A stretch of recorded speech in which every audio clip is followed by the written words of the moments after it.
What's up, everybody? It's the Amish Country Mets fan here with another episode of the Amish's Mets in the Barnyard. And today I want to focus most of this on Harrison Bader. Mentioned in yesterday's episode, he had just signed a one-year deal, $10.5 million. What does Harrison Bader bring to the table? And what does this mean for the Mets? Well, first off, I'm pretty sure outfield is set now. Between Bader, Tyrone Taylor, Stewart, Nimmo, and Marte, I think we have our guys out there. Some don't love it. It's not the prettiest outfield in the world, but I get what the Mets are doing. Listen, David Stearns emphasized that he wanted to focus on run prevention, getting the defense better, and the pitching, obviously. We haven't really seen crazy improvements with the pitching. I'll give you that. I do like the bullpen moves. The starters that we've added, I think, low risk, high reward moves. But we still need more, obviously. But when you look at the defense and the speed, like the Mets have added a lot of upgrades in that department. Let's talk about speed for a second. Harrison Bader and Tyrone Taylor each have 28.8 mile per hour. 28.8 feet per second sprint speed. Wendell 27.8. Zach Short, who they added, is 28.1. So the Mets vastly improved in the speed department. They got a lot quicker.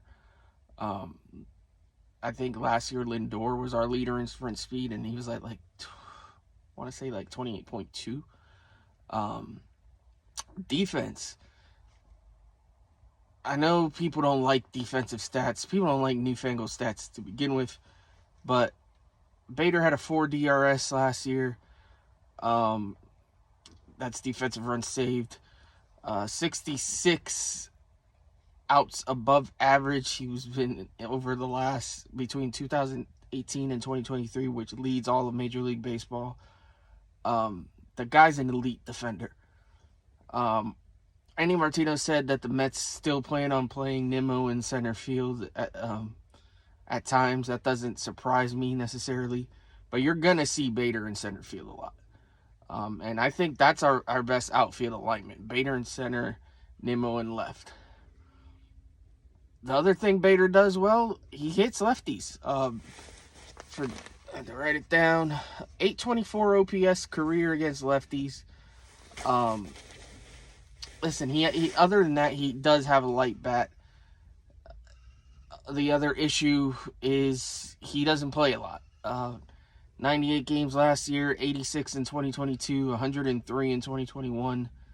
I think his career high was 138, and that was earlier in his career. So he can't stay on the field, which, it's an issue.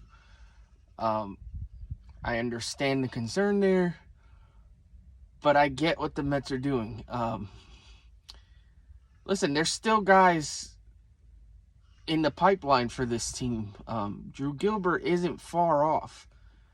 Ryan Clifford, I know people kind of forget about him, but before he came here, he was producing in the minors for the Rangers. He was also another centerpiece of that Scherzer deal. If he bounces back, he's not horribly far off either. So the Mets need to leave themselves open to play these kids down the line. So a one-year deal for a guy like Bader makes sense. It's a stopgap move. If Gilbert lights it up in the minors early in the season, you can bring him up later in the year. Say Bader gets hurt or somebody else gets hurt, then you can plug Gilbert in there. The Mets overall, I'm starting to really see where we're going here.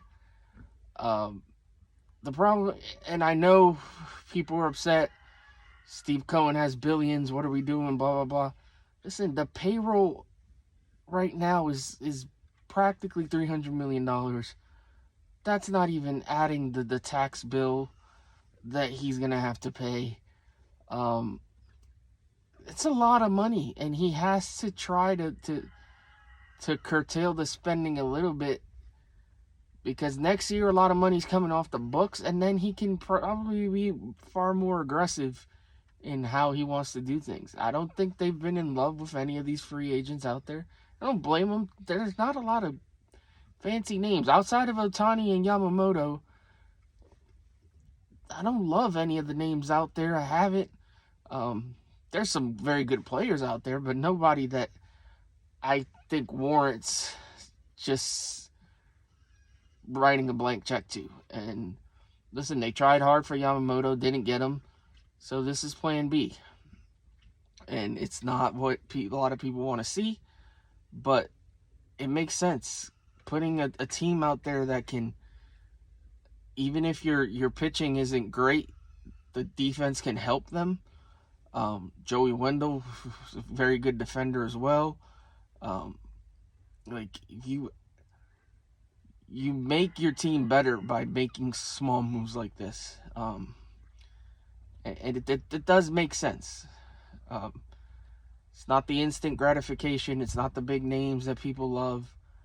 But good teams have players like this. Like I said, it's just a lot of question marks. You're going to really have to rely on guys staying healthy that aren't typically healthy. You're relying on Marte, who didn't look good last year and wasn't healthy at all. But in the event that the dude bounces back, in the event that Bader can't stay on the field a little more than normal, there's a world where this team outperforms what a lot of people think. It depends on who else we add to the pitching staff. Obviously, the pitching isn't there yet, but the offense is shaping up. Obviously going to need a DH, I feel, and hopefully we do get that with this team. The lineup doesn't look horrible, but it needs one more bat. It really does, in my opinion. So we'll see where we get that from. Hopefully we figure that out soon, and then we can focus solely. Then it's the pitching, because after DH, that's pretty much it with the offense. So have to focus on the pitching. On that note, apparently Joel Sherman, I believe it was, in the New York Post, put out an article saying the Mets are in talks with the White Sox, have been in talks about Dylan Cease. That's a game changer to me, man. That's a guy, yeah, he had a down year last year, but that guy has ace stuff. He can fit in the top of the rotation and really change the way this rotation looks. And that there, if you add a Cease and add a solid DH, and then this team can make some noise. I'm not saying we're going to contend for the division necessarily, but I think that firmly puts you in a wild card spot, in a position to be able to playoff spot. Obviously, things have to break right. You got to stay healthy. But this team's not that far off. We do need that top of the rotation pitcher. Hopefully it's Cease. If it's not, I believe Stearns. I believe in Stearns, and I believe he's got feelers out there, and he can figure something else out for another arm. Free agent market seems like we're sticking to the lower level arms. Manaya, right? Ryu. Somebody, Feinsand said we were talking to Montgomery, Snell, and Imanaga. I don't know if I believe that. We'll see. I know some fans are clamoring for Bauer. I don't see it. I know he's out on his apology tour right now. I just don't see it. I think MLB doesn't want to see this guy back. He burned a lot of bridges. He talks a lot of crap. I don't know. Maybe I'm wrong. Maybe a team gives him a shot. I don't see a big market team giving him a shot, but who knows? He's in New York now. He was on WFAN today doing an interview. Was on, I think, Fox News yesterday doing an interview. So he's trying. He's getting his name out there. Is he the pitcher he was before this all happened? Who knows? It's possible. The guy, for all his faults, he was a good pitcher. Like, before this all happened, he really turned things around, and with his pitching career, he looked really solid. So I don't know. I don't see it, but just throwing that out there. I mean, he's an option. He's a free agent. He's an option. So that's pretty much it. So I don't know. I like the Bader move. Okay, I don't love it, but when you look at it in the grand scheme of things, I think it's pretty solid. We could have got, I mean, what? Michael A. Taylor. We weren't going to sign Teoscar Hernandez. We're just not in the position. We're not signing these dudes. We're not signing the big contract guys.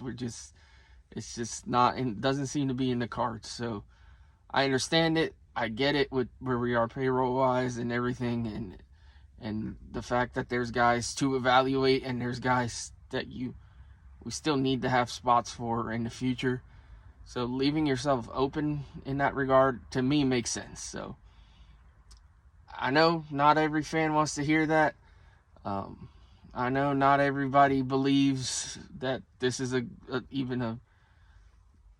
I've seen a lot of where this is a 60, 70 win team. I mean, I guess I get it. I don't know, but whatever.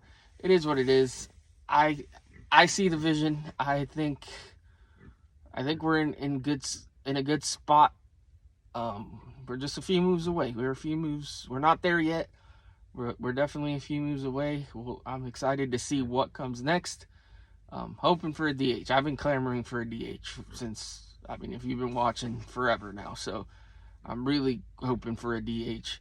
And then we'll see what happens with the pitching staff, man. Fingers crossed it is Dylan Cease, because that would be big. I really think so. I think that changes the dynamic for this team a lot. So thanks for watching. Hope everyone has a great weekend. Please, if you're on YouTube, like, comment, subscribe. If you're watching this on X, please like, retweet, reshare, whatever, repost, whatever they call it now. And if you're listening on Apple, Spotify, what have you, your go-to podcast listening services, I appreciate you. If you could leave a rating or what have you, I'd appreciate that as well. So thank you, everybody. We will, I don't know, it depends. I mean, if we get more news, I'll probably be back at some point this weekend. If not, I might just hold off till Monday. But hope everybody has a great weekend, and we'll talk to you guys soon. Thank you for watching. Please like, comment, subscribe, and stay tuned for the latest video.